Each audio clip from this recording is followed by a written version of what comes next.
responsibilities.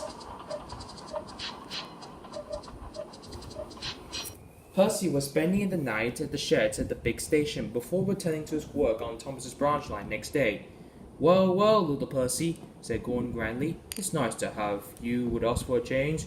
You and Thomas and Toby are running that branch line of yours efficiently, I suppose.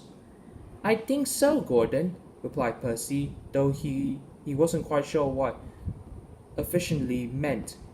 That's right, rumbled the big engine. No late trains or angry passengers. An efficient railway is a great responsibility, as I, of course, know only too well. What the Fat Controller do without me to keep things running smoothly, I simply can't imagine.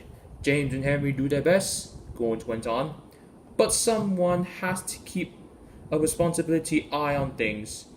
It must be splendid to race along with a train of heavy coaches, sighed Percy enviously.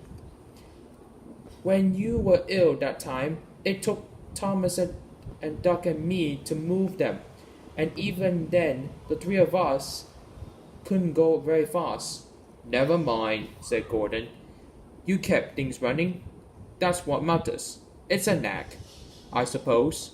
My big wheels help, but there's more to it than that, of course. Next morning, Gordon had steamed up before Percy. Percy needed water, but because he hadn't enough steam to move, Gordon offered to push him to the water column.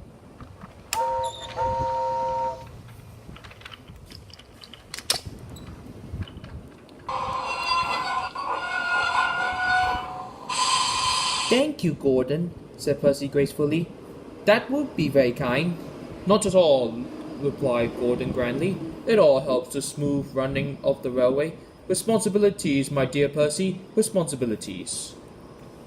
Percy had a long drink. Soon his steam pressure had risen nicely, and he was ready to go and find his trucks. Gordon, meanwhile, had not returned to the shed.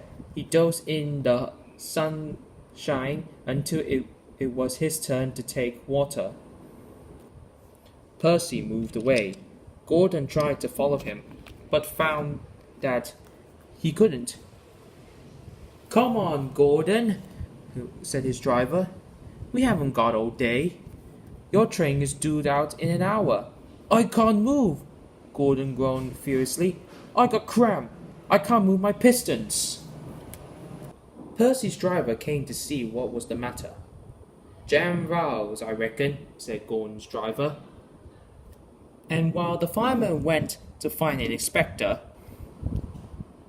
Percy gently buffled up to Gordon's front. Pushing hard, he managed to push Gordon back into the shed, and then went quietly away to fetch his trucks. He didn't say anything. Somehow it didn't seem painful.